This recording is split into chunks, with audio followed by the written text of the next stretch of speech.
So, timbul hari ini, Najib telah membangkitkan bahawa sebenarnya dalam pengampunan diraja membenarkan tahanan ditahan di rumah. Najib dakwa pengampunan diraja benarkan tahanan di rumah. Okay. Datuk Seri Najib mendakwa bahagian tambahan atau titah addendum dalam pengampunan diraja membenarkannya untuk mengambil baki hukumannya penjara 6 tahun dengan tahanan di rumah. Najib membuat dakwaan itu apabila memfailkan permohonan bagi mendapatkan kebenaran semakan kehakiman titah addendum atau tambahan Sultan Abdullah. Beliau menamakan Menteri Dalam Negeri, Komisioner Jeneral, Peguam Negara, Lembaga Pengampunan, Menteri di Jabatan Perdana Menteri, Undang-Undang, Ketua Pengarah Bahagian dan Kerajaan Malaysia sebagai responden pertama hingga ke-7. Dalam notis permohonan yang dibuat, Najib memohon perintah untuk semua atau seorang responden melaksanakan titah dengan cara serta-merta memindahkan beliau dari Kajang ke kediamannya. Bekas Perdana Menteri kemudiannya akan menjalani baki hukuman di bawah tahanan rumah jika titah addendum berkenaan benar-benar wujud. Soalan yang perlu nak dibangkitkan atau nak dibuktikan oleh Najib adalah bahawa adakah titah tersebut benar-benar wujud. So nak membuktikan, kena buktikan di mahkamah lah sebab kita tak tahu dan saya sendiri tak aware tentang addendum tersebut. Baik. Tetapi despite all that sebenarnya, ni nak cerita lah. Biasanya pada kebiasaan, seseorang itu boleh ada parole, dia dipanggil pelepasan bersyarat. Di rumah ini, apabila dia telah serve 1/3 daripada, antara lain 1/3 daripada hukuman dia.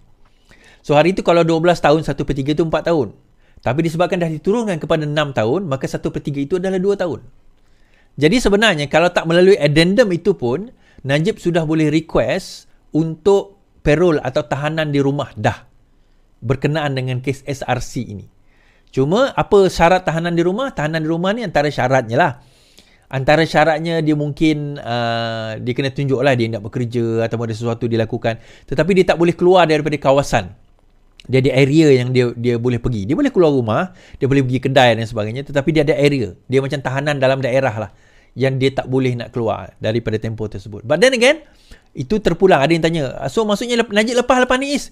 Kita tunggu dulu. Kita tunggu dulu sama ada benda itu benar-benar berlaku atau tidak. Okay? So, kita kena tengok dahulu. Baik. Right, habis kat situ.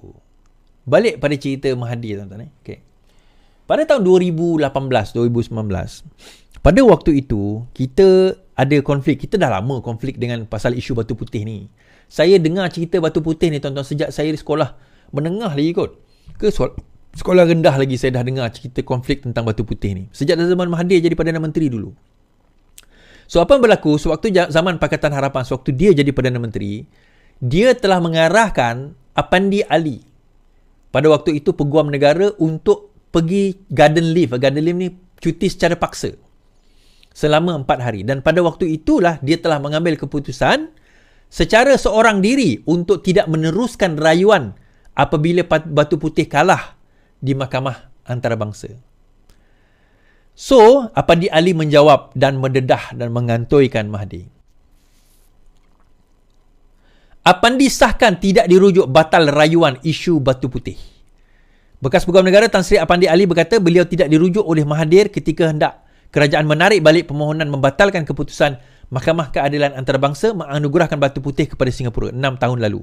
Beliau juga mengesahkan apa yang didedahkan oleh Menteri di Jabatan Perdana Menteri Dato' Azlina berhubung isu batu putih adalah benar. Apa yang didedahkan adalah benar. Saya tak mahu komen lebih, tapi saya bersedia untuk memberi keterangan kepada Suruhanjaya Diraja yang diketuai oleh Ketua Hakim Negara. Okay. Saya Peguam Negara ketika itu, tetapi semasa Dato' Mahathir buat keputusan, beliau tidak pernah merujuk kepada saya sebagai Peguam Negara. Malah pada masa itu, saya telah dipaksa bercuti selama 30 hari, bukan 4 hari oleh Ketua Setiausaha Negara pada masa itu. Semasa saya berada dalam garden leave itu, perkhidmatan saya ditamatkan sebelum habis tempoh bercuti, katanya.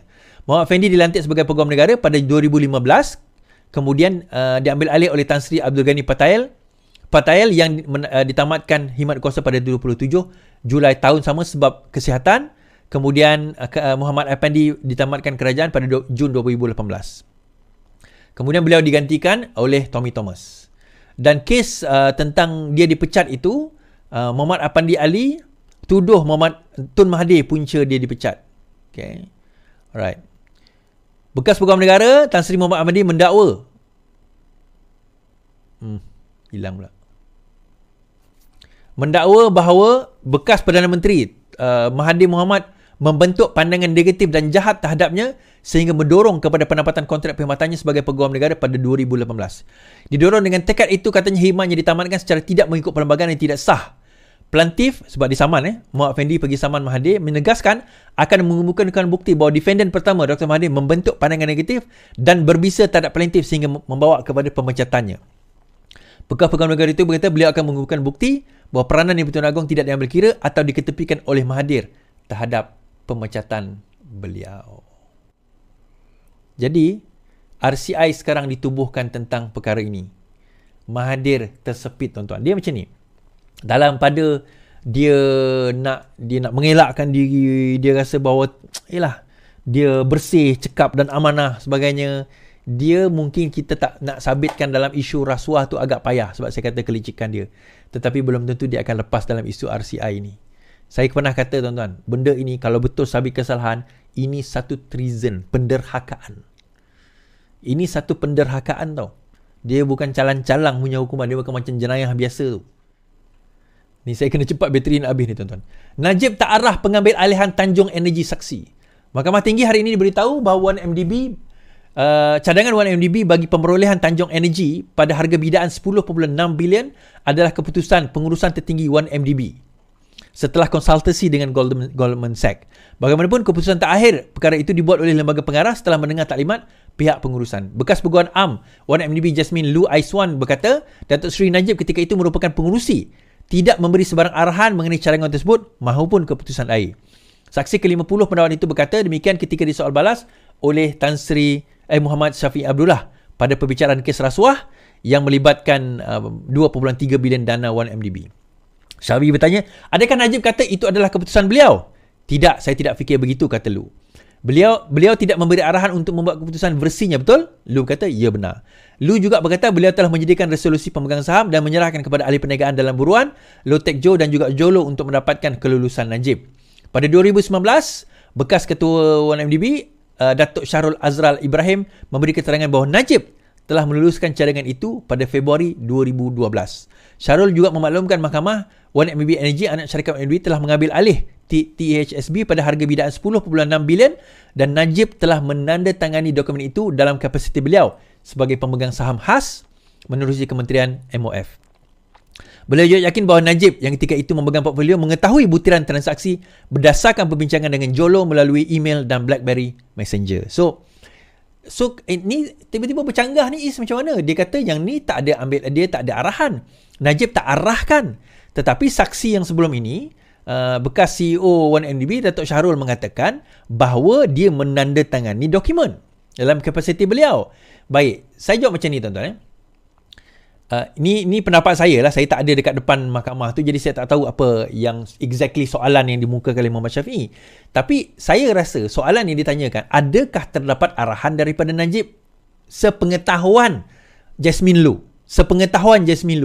Jadi mengikut pengetahuan Jasmine Lu, dia mengatakan tidak arahan, because soalannya berkenaan arahan.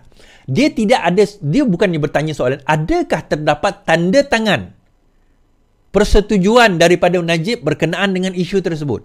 Dia dua soalan yang berbeza.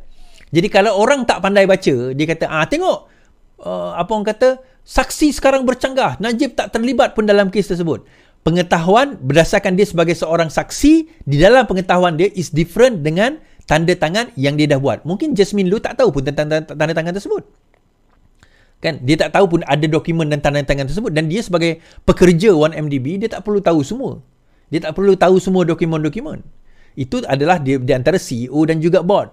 So sekarang ni Jasmine Lu sebagai salah seorang lawyer am, peguam yang dilantik oleh Jolo, sebenarnya Jolo letak dia kat situ. Dan juga CEO tadi adalah yang mengetahui tentang semua perkara.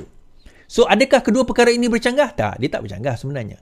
Sepanjang pengetahuan Jasmine Lu, dia kata dia tak tahu, betul lah tu. Kan, dia tak tipu. Kan? So akhirnya hari ini, itu kes 1MDB. Jadi ada yang confuse. Aku dah confuse kes Najib ni macam mana sebenarnya? Baik, saya ceritalah. Najib ni dia banyak kes. Yang didapati bersalah 12 tahun kemudian diskaun 6 tahun itu pada tempoh hari adalah kes SRC. Okay, itu kes SRC. Nah, dalam kes SRC, beliau telah didapati bersalah. Okay. Yang ini kes 1MDB. SRC itu adalah salah satu anak syarikat di bawah 1MDB yang terlibat dalam transaksi. Ada satu lagi kes SRC yang tu kes saman civil. Yang SRC yang kena tu kes jenayah. So, dia banyak. Okey.